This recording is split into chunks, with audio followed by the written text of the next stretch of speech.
नमस्कार, मी देवमने एस.एम. सर्वप्रथम आपल्या सर्वांचं मी माझ्या चॅनलवरती मनापासून स्वागत करतो. माझं हे चॅनल आपल्याला 1ली ते 10वी इंग्रजी विषय शिकण्यासाठी नक्कीच सहकार्य करेल.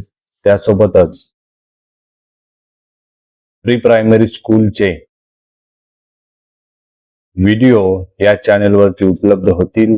आपल्या या चॅनलवरती इंग्रजीचे धडे, warming up, exercise, workshop, language study, writing skills, English grammar, poems यासाठी आपलं हे चॅनल विद्यार्थ्यांसाठी सहाय्यभूत असणार आहे. तर नक्कीच आपल्या चॅनलला सहकार्य करा आणि लागलीच आत्ताच आपलं चॅनल सबस्क्राईब करा आणि बेल आयकॉनला प्रेस करायला विसरू नका, कारण जे नवीन व्हिडिओ अपलोड होतात त्याची नोटिफिकेशन सर्वप्रथम तुम्हाला मिळत जाईल.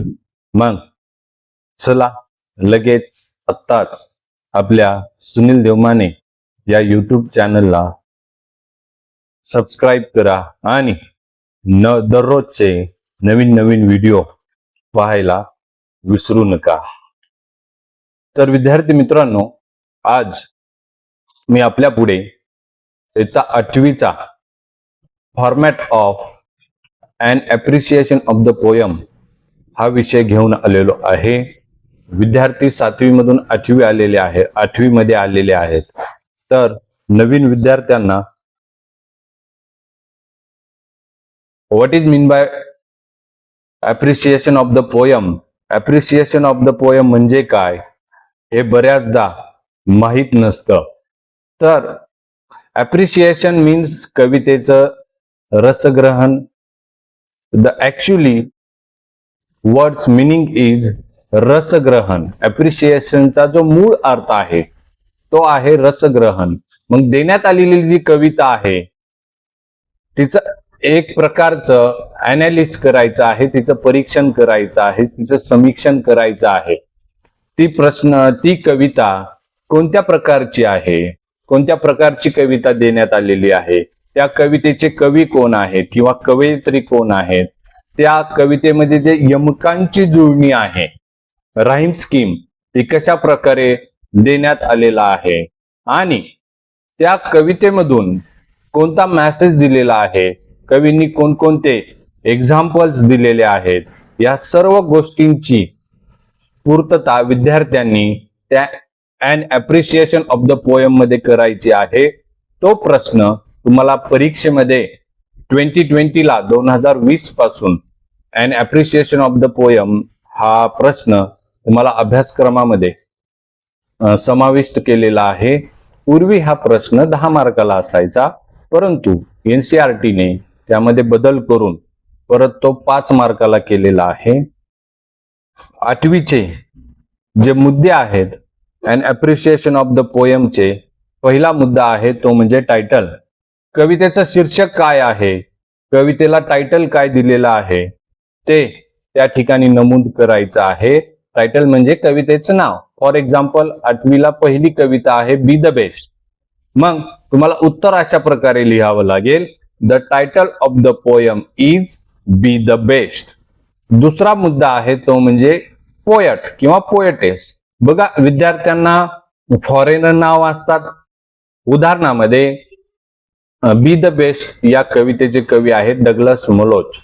मग तो जेंट्स आहे किंवा लेडीज आहे, फॉरेनर नाव असल्यामुळे विद्यार्थी बऱ्याचदा कन्फ्यूज होतात. म्हणून मी विद्यार्थ्यांना असं ऍडवाइस देतो की ना पोएट वापरा ना पोएटेस वापरा, डायरेक्टली ऑथर वापरा. ऑथर वापरल्यानंतर ते लेडीजलाही लागू होतं आणि जेंट्सलाही लागू होतं आणि विद्यार्थ्याचं कन्फ्युजन दूर होतं. यासाठी म्हणून दुसरा मुद्दा आहे ते म्हणजे ऑथर. ऑथर म्हणजे कवी किंवा कवयित्रीचं नाव तुम्हाला लिहायचं आहे.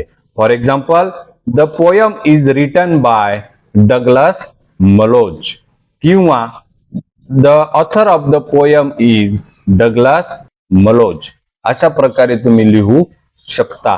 जर तुम्ही टायटल लिहिलं, टायटलला अर्धा गुण आहे. ऑथर लिहिलं तर अर्धा गुण आहे. लक्षात येत आहे. तिसरा मुद्दा आहे इयत्ता 8वी साठी सांगतोय, ते म्हणजे स्टांजा, लाईन्स आणि राईम स्कीम. कवितेमध्ये किती कडवे आलेले आहेत, एका कडव्यामध्ये किती ओळी आलेल्या आहेत ते लिहायचं आहे. फॉर एक्झाम्पल उदाहरणामध्ये जर सांगायचं झालं तर उत्तर अशा प्रकारे लिहावं लागेल. The poem has 4 stanzas, each stanza has 4 lines. The rhyme scheme is A B. अशा प्रकारे तुम्हाला त्याच्यामध्ये लिहावं लागेल. हा जर तुम्ही तिसरा पॉइंट लिहिला राईम स्कीम तर तुम्हाला 1 गुण देण्यात येतो. चौथा पॉइंट आहे तो म्हणजे माय फेवरेट लाईन. त्या कवितेमधली कोणती ओळ तुम्हाला आवडली ते त्या ठिकाणी तुम्हाला लिहायचं आहे, ते म्हणजे माय फेवरेट लाईन. हे जर तुम्ही लिहिलं तर तुम्हाला 1 गुण प्राप्त होतो. आणि शेवटचा आहे सर्वात महत्वाचा, ते म्हणजे सेंट्रल आयडिया किंवा theme of the poem. Theme of the poem किंवा त्यालाच तुम्ही central idea of the poem असं म्हणू शकतात. मी मागेच आताच सांगितलं की कविता कोणत्या प्रकारची आहे, कवितेमधून कवींनी कोणता मेसेज दिलेला आहे, कोणकोणत्या उदाहरणांचा वापर केलेला आहे, या सर्व गोष्टींची मांडणी तुम्हाला सेंट्रल आयडिया या ठिकाणी लिहायची आहे. परत एकदा शॉर्ट मध्ये रिव्हिजन घेतो. अन अप्रिशिएशन ऑफ द पोयम चा फॉर्मॅट जो आहे तो 5 मुद्दे महत्वाचे आहेत, ते लक्षात ठेवा. पहिला मुद्दा आहे तो म्हणजे टायटल. जर टायटल लिहिलं तर तुम्हाला अर्धा गुण प्राप्त होईल. दुसरा मुद्दा आहे तो म्हणजे ऑथर लिहिलं तर ऑथरचं नाव लिहिलं तर तुम्हाला अर्धा गुण प्राप्त होतो. तिसरा मुद्दा आहे, मी 8वी साठी सांगतोय, स्टांजा, लाईन्स आणि राईम स्कीम. हे जर लिहिलं तुम्ही तर 1 गुण प्राप्त होतो. चौथा मुद्दा आहे तो म्हणजे माय फेवरेट लाईन. जर तुम्ही कवितेची तुमच्या आवडत्या कवितेमधील ओळी लिहिल्या तर तुम्हाला 1 गुण प्राप्त होतो. आणि शेवटचा मुद्दा आहे तो म्हणजे थीम किंवा सेंट्रल आयडिया. हे जर लिहिलं तर तुम्हाला 2 गुण प्राप्त होतात. अशा प्रकारे टोटल 5 गुणांना अन अप्रिशिएशन ऑफ द पोयम हा घटक तुम्ही इझिली परीक्षेमध्ये लिहू शकता. आजच्या व्हिडिओमध्ये आपल्याला फक्त अन अप्रिशिएशन ऑफ द पोयमचा फॉर्मॅट शिकायचा आहे.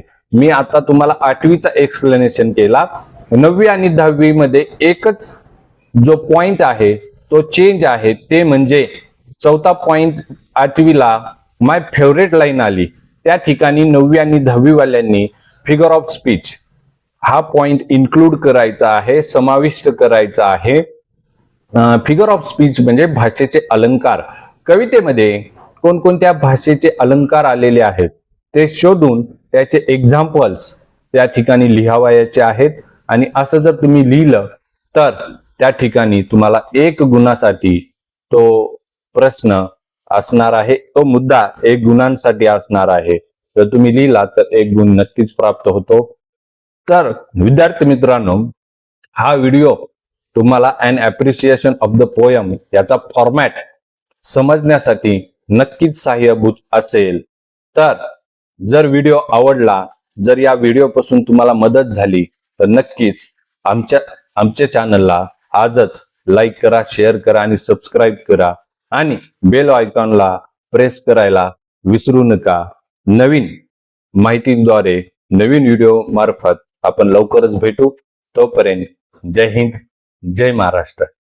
Thank you so much.